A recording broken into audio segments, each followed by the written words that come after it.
Hi everyone, welcome to Pints and Politics. I'm Drew, this is Mike, and we have a guest, Ethan, our editor today. So, The man right here. yeah, One and only. all the little audio corrections that happen, and it's been a lot better bringing him on. So thank you for joining us. Behind the scenes, he does all the hard work. He makes us look good. Mhm.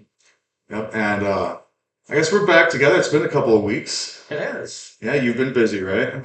We've been very busy. Towards the end of session, things here get really hectic, and it's been hard to schedule. Yeah, every day until midnight almost, right? It's been pretty close. Some days we've had off, which has been a nice break to catch up on some sleep and collect ourselves a little bit. But yeah, it's been pretty busy. Yeah, and we're down in the cities right now, and the Republicans just had their state convention, so that It was was a busy weekend, wasn't it? a real busy weekend. And then while we were doing that, you were debating the Equal Rights Amendment. Do you want to tell us what that is? Sure, the Equal Rights Amendment goes back to the 1970s, and it had to do with equal rights for women primarily. It goes back to even before that, the suffrage movement Oh, at really? the turn of the century. So that's been going on. But now what's happening in Minnesota is different, and I wish I had the bill here with me.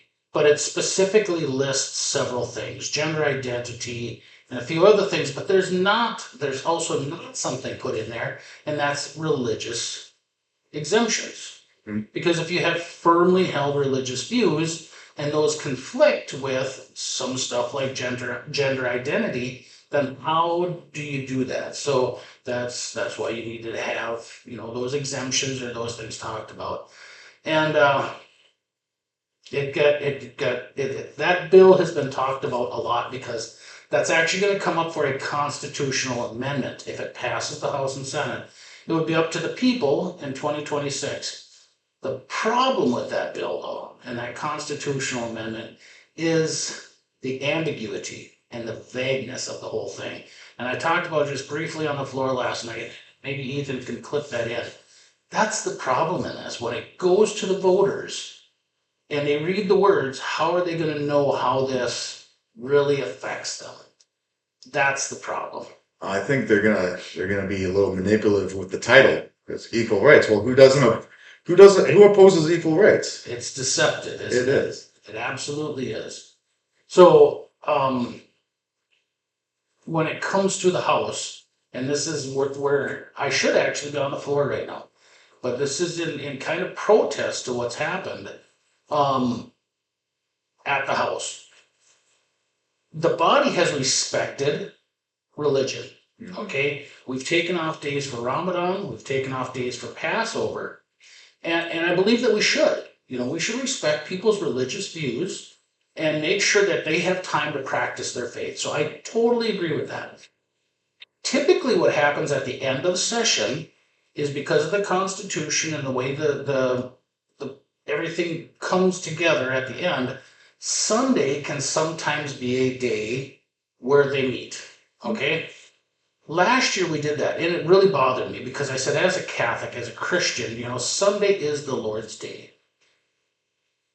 Keep holy the Lord's Day. And I thought, why, if we're respecting all religions, why are we coming in on a Sunday?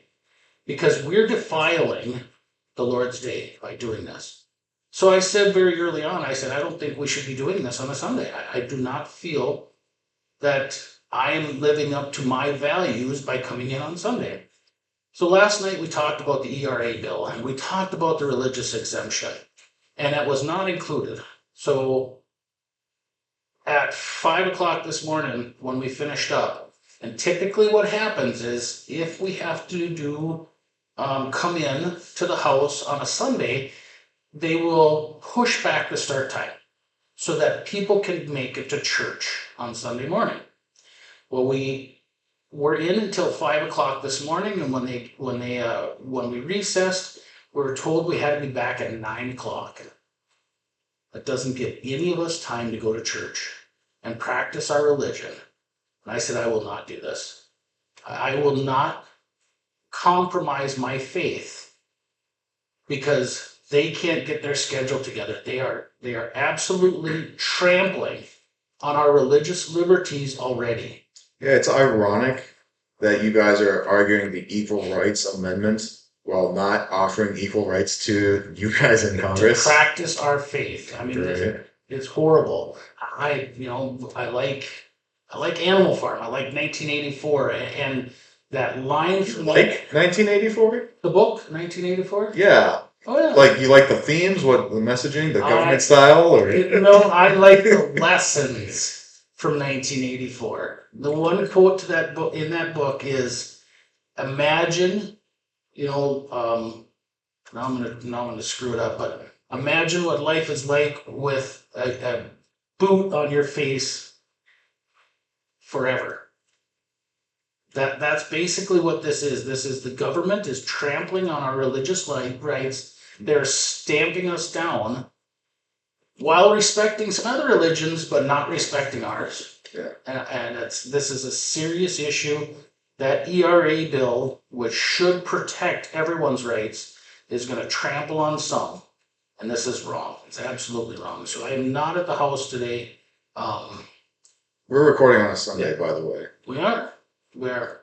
You got So I anything to add? was Ethan? hoping the peanut gallery would look up that quote real quick for me. We'll edit it in.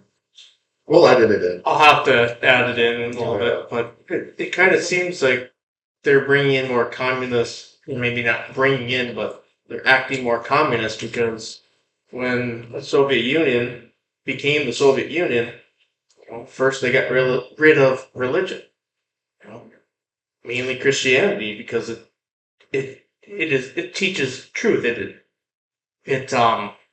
Well, I think either Stalin or Marx truth. Stalin or Marx, I don't remember which one, but he said religion is the opiate of the masses. It's basically a drug. So he said let them have a little bit, basically, but they controlled the religion. They really did. Right. So when you talk about that, it just makes me think of something else, the Uber and Lyft bill. Yeah. That's been discussed. And up in our area, most people they don't care about Uber and Lyft bill. They really don't. Well, we don't have it up there. We don't have Uber and Lyft. I mean, well, if you're Amish, I guess you do. You call up a neighbor and they bring you to town. So I guess we got an Amish Uber and Lyft. But here's the problem with the Uber and Lyft. These people, the people who are working for Uber and Lyft, are basically like they're working through a broker. Yeah. Okay, Uber and Lyft are brokering rides. They're providing a service, and you, as a Uber or Lyft driver, are accepting the terms to that agreement.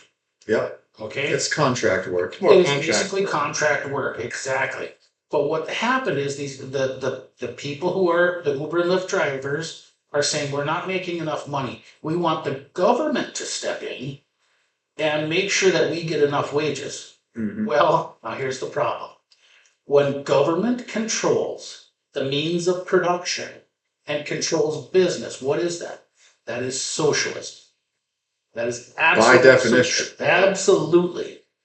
This is not what we're supposed to be doing. That is a private business contract. If the individuals that drive for Uber and Lyft feel like they're not making enough money, start your own ride sharing platform and program. It happens in cities all over the place. Yeah, it's super easy. All you have to it can It be takes as time. it takes time, but You it's have to build up. not that hard. You can just get a burner phone, put your number on it on your car, and just drive your car around and say, There's Right. been independents who have done this for years. They build up their own repertoire, whatever. Mhm. They can do it. But for government to step in and say we're going to fix this problem in private business, this is absolute wrong. You talk about communism. This is absolute socialism that was taking place here, and we as conservatives or Republicans should know better and say this is a private deal. This is not the role of government. Yeah, it should be up to the Uber and Lyft drivers to negotiate a better contract. Sure. Because their contract workers say, hey, if you're not paying me enough, I'm not going to work for you. That's absolutely right. So then, And I want people to make a good living. I want people to make good wages. But Uber and Lyft spend a lot of time understanding what the market will bear. And if you think that And I wish I had the numbers here, and I apologize. I'm still very tired. Yeah, he's what was the word? It's not Disheveled? disheveled. Yeah, politics is a very it's work. It sucks. It's grueling. It's emotionally draining. Is That's very, very accurate? Okay, I try. I mean, I'm getting a taste of it. I was a delegate at state convention, and they had a lot of fun. We didn't argue for 4 hours over a comma, which is nice. That's always good. Apparently, that happened a couple of conventions ago. Oh, yeah. But we did spend 2 hours working on figuring it out, because whether or not we're voting on like party platform stuff, like amendments or actual replacements, or if we're throwing something out. Sure. It was, And that's been a push inside the party for a while to change that party platform. And I think it goes back a few years, 10 years ago or so. They took out 13 pages or more, and they condensed the party platform. And now you have this push to condense it even further. yep, and that failed. By the way, that did not really happen. Just the way that they did it, they had a committee do something up, and we didn't know initially whether or not they were trying to push us to like just adopt this instead of the old platform, or as like a different way of doing things, and it So failed. it wasn't real clear. It was not real clear, and I kind of think it was by design.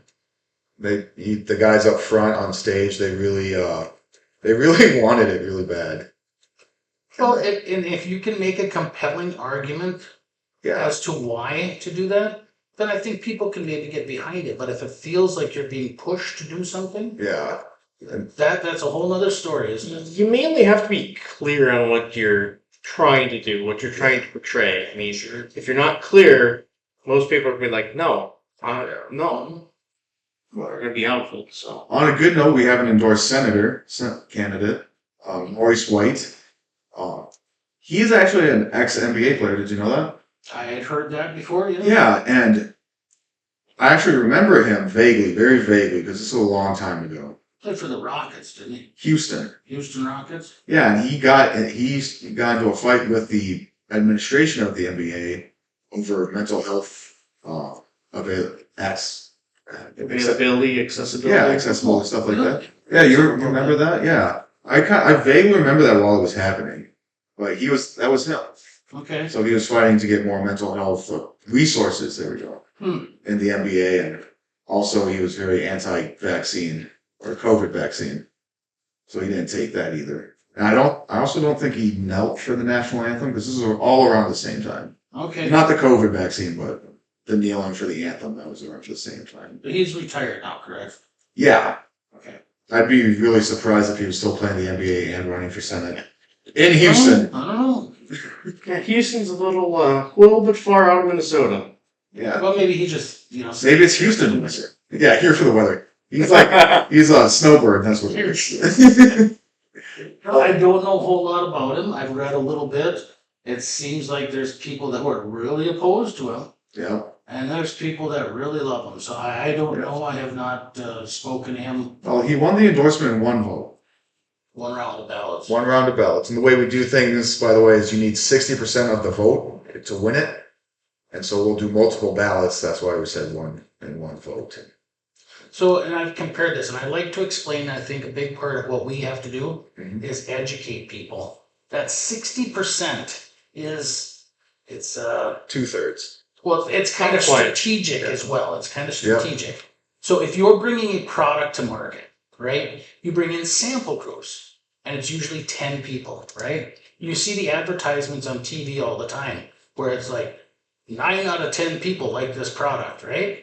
You hear that number. When you bring a product to market, they bring in sample groups, generally 10 people. If you get 6 out of 10 people that like your product, it's a marketable product. You might have to tweak it a little bit. You might have to do some things. The same numbers apply to those candidates. That's where that 60% really makes sense. So if you have a candidate that gets that 60% threshold, you have a marketable product. Yep. And it really does make sense to me. So when people get 60%, that's a marketable product. You might have to tweak it to get them across the finish line, but the people like them. And that's why the endorsed candidate once you get to that 60%, the odds of them winning are astronomical. It's like 90-some%, you know. Of course, you got to beat the Democrats, but that's a whole nother ballgame. Yeah, we'll get into that closer to November, I think. Yeah. So it's good that there's an endorsed candidate. You know, he's got to do a lot of fundraising, a lot of work, a lot of shaking hands and kissing babies, but, you know, we'll see what happens. Yeah, we'll see how it goes. He definitely brings a different flavor. Yeah, especially with that NBA, you know, a lot of basketball Right. people. Actually, he'll get a lot of respect for that fight that he had with the NBA, I think, over getting the mental health resources. Well, and I think you saw with Dr. Jensen Mm-hmm. running for governor last cycle. Who did he pick as his running mate? Matt Burke. When you've got a professional athlete, they've got some recognition, some appeal, and I think that could bode very well. You know, A little bit of that celebrity status. sure. Well, He there's has a name recognition, so that was big for Donald Trump. He's been out in the public. He's relatable to people. You know, he knows how to do it. Oh, the candidate for what did he run for? That was the other one. A.K. Kamara got his endorsement for RNC committeeman. So congratulations to A.K. on that. I don't know everybody else who was running, but thank you for stepping up. It's not easy to throw your hat in the ring. So the people that have ran for different positions and wanted to get involved, it's tough, but thank you for what you do for doing that, because it's crucial. Yeah. Well, I feel like I'm rambling and Yeah, Ethan's been quiet. well, I'm generally a little bit more quiet. you guys keep talking. Okay, sounds good. Good. Yeah, you take a nap because you were definitely napping Friday night at the Trump dinner. I don't know if that's true. I don't think anybody was napping. Oh, So Trump came to Minnesota last Friday, and he had a dinner. Mike and I went. Ethan didn't make it. the place was packed. Yeah. Oh my goodness, that place was packed. To get in, there's waiting lines, and I don't know how many people total. I never saw the numbers, but what was the highest table number that you saw? We had 138 tables of 8, No, 10. 10. So we had 1,380 people then, just for the dinner, That's at the dinner. and we probably had 100 cops. Maybe more. Maybe more. I saw an armored tank and 5 protesters. Really? Yeah, you didn't see the protesters? We can't. Oh yeah. Oh yeah, and the media.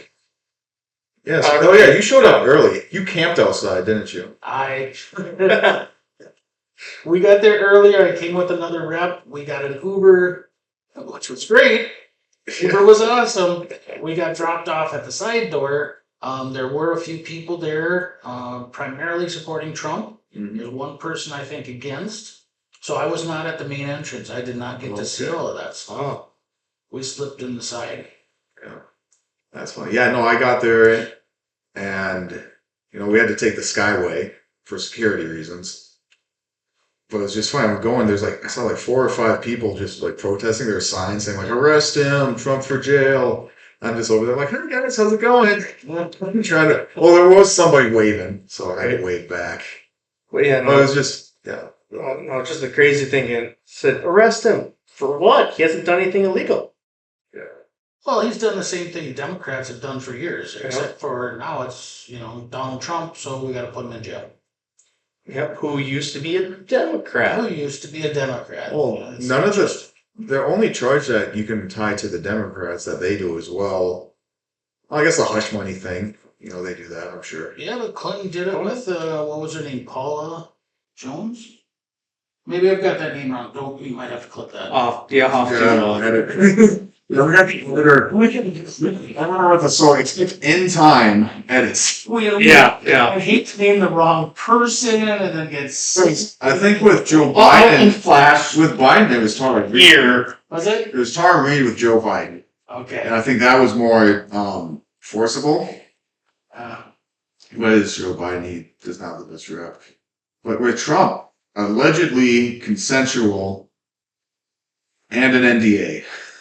there's the thing. It's like there's so much of this stuff, and we shouldn't be doing this. What it does is it ties him up. Instead of going out and campaigning, he's got to spend time and resources, money in court trying to defend himself. It's the weaponization of the Department of Justice. Yeah. So even if you don't like Trump, you have to realize how bad that is. Yeah. That's third world country, banana republic kind of stuff where you destroy your political opponent. And It's horrible. it's not going to stop at Trump. No. I mean, even in New York, when it's the alleged fraud case, which was summarily decided, so meaning not by a jury, where a judge said, "Oh, you committed fraud." Every business owner in New York said, "Whoa, whoa, whoa!" Yeah, everyone freaked out. Everyone freaked out because it's like, "Hey, we do business with him. We do business like him." Yeah. They're like, "No, don't worry. It's just for Trump," which. But that's illegal. But that precedent is set. Yeah, that precedent is being set. It's not So a it's good place to do huge. business. Yeah. So a lot of business, I can just see a lot of businesses just fleeing New York because of that. A lot did. And it's kind of interesting when you value property, because we've had to do this at different times where you go and get an assessor. And I've literally talked to assessors and they said, well, what do you need the assessment for? Do you need it because you're taking out a loan? Because they will basically adjust the assessment. If you want it a little bit higher, they can, because there's wiggle room. Right. They will adjust it a little bit higher. If you're going in to complain about your taxes and you want it lower, they can adjust that a little bit lower. So this is commonplace in business and in industry. It's negotiations. Right, it really is. So all of a sudden Trump does it and he gets brought into court for it, but it's done all the time. I mean, legal, as in terms of taxes, that's different assessment as to what the bank's going to do, because Right. the bank's going to send their own, and then they're going to say, yeah, we can, we'll support a loan for, this amount. We'll do whatever for it, but that's, so yeah. It's Within a certain point, within a certain extent, because the banks are not going to leverage themselves or be outside of their comfort zone. Right. Yeah, because they need to make money too. Exactly. Yeah, it's all business. It's all negotiations. It's wrong to prosecute for that. Well, just in general, there's no crime. It's wrong to prosecute. Well, they're weaponization. Weaponization of government. Adjustment. Yeah. It's horrible. But I was working my way to the speech. Getting in there. The speech, my I don't know about you, it was my first Trump speech I've ever actually been at. It was a completely holy crap vibe, right? Like just the energy that man gave off. Okay. Like, I don't know, did you feel like a little bit of electricity in the air? Well, I was sleeping. Remember? Oh yeah, that's what I forgot. I was corner. Yeah, Gotta get your arguing feet up in over there. bills all day. Oh, it was absolutely fantastic. It was so much fun. The guy, it's like watching comedy almost. It's comedy and politics put together. And just an 80-year-old man up there having a good time.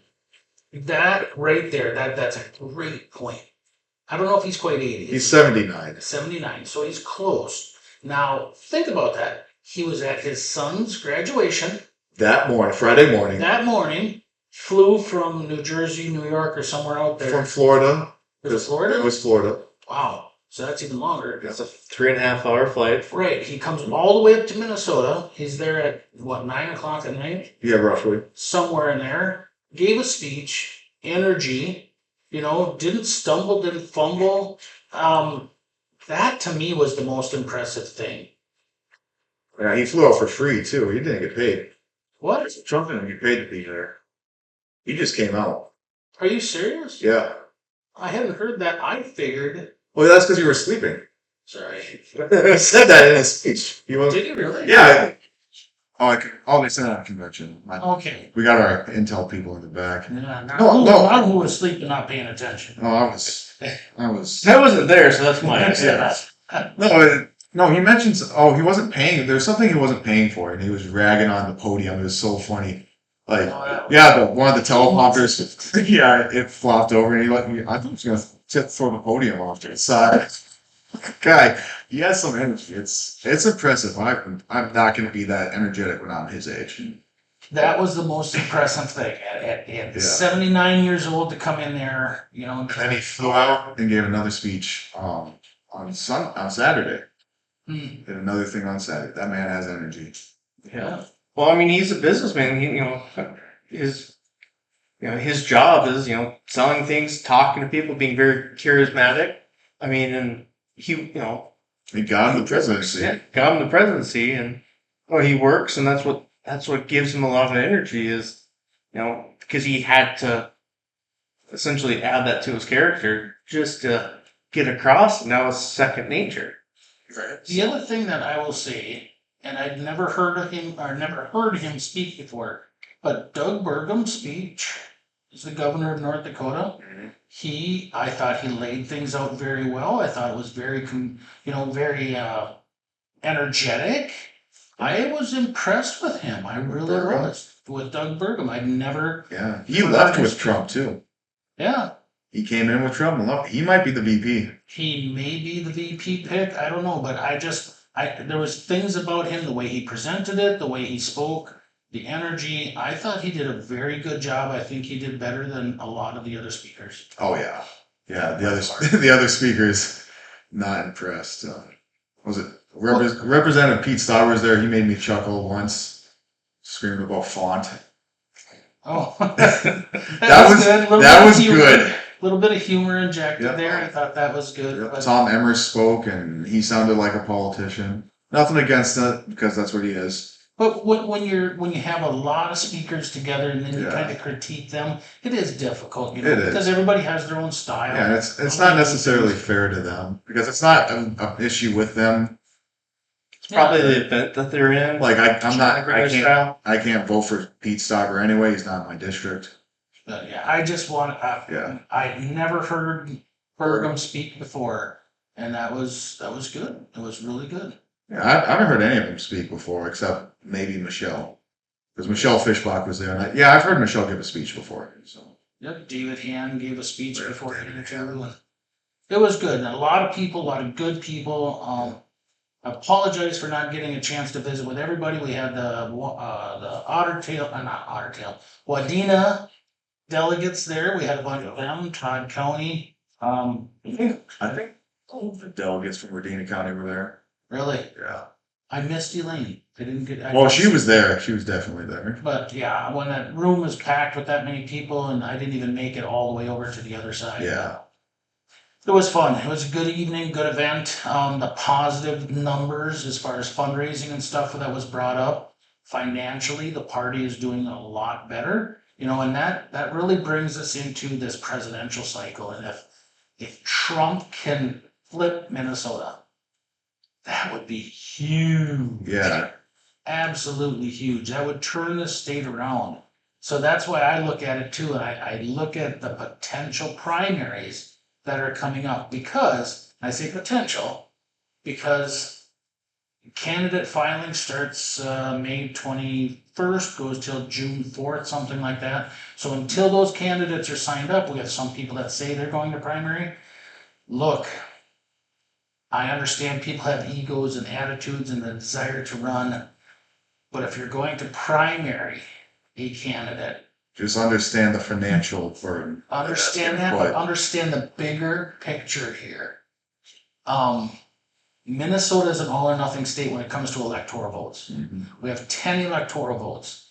Any money we spend fighting amongst ourselves is money we're not spending flipping the state for Trump. And we're risking 10 electoral votes in the process. You know what the news was on Trump when Trump was there? It wasn't Trump. I'm sorry. The news in the state of Minnesota wasn't about Trump's visit. They went to Tim Walz and were questioning him. Okay? Minnesota is at play here. People have to realize that he came very close on the last run. But if we can flip the state, it will fundamentally change governance in this state. It absolutely will. We will go from what's quote unquote the blue state of Minnesota to go to Trump. And that's why I say it is absolutely critical that we spend every second, every dollar, every penny fighting the Democrats and not ourselves. Right. I can't emphasize that enough. Primaries will kill us. The bigger picture here is those 10 electoral votes for Trump. We just need to get more people here in the cities to vote Trump. That's the secret. Well, and driving out people in our own areas. Yep, those voters, low propensity voters, but we were given, they have data. I mean, it's amazing the amount of data that politicians or that parties and groups have on us. So even in our area, my area, House District 5B, they said, they put the numbers together that registered or people that typically vote Republican that did not show up the last time we had 3,500 voters in my area that always vote or typically vote Republican never even showed up. When we were given that information, and every representative had how many people in their district that didn't show up, and I had already knew this number, but I asked the question, if you add all of those people up that didn't show up in the state of Minnesota, what was that number? And one of the I think it was 300,000. shy of 300,000. Yeah, just shy. This state should have had a Republican governor the last round if we had simply shown up, and that's just greater Minnesota.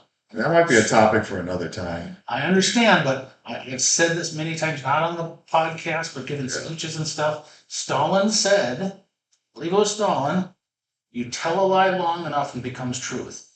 The lie that Minnesota is Democrat state, it is an absolute lie. The other lie is we can't outvote the Metro. That number that I just gave says that we can outvote the Metro. Don't get fooled. Don't believe the BS. Don't believe that lie. We can outvote the Metro if we simply show up. You got anything to add, Ethan? Get out to vote. Get your friends out to vote. Get your family out to vote. Anyone who's of legal age and can legally vote, get them to vote. Absolutely. It's an important year. Get them to vote. Anyway, I think we're gonna wrap it up. Yeah, we start talking about governor stuff. We'll be here all day.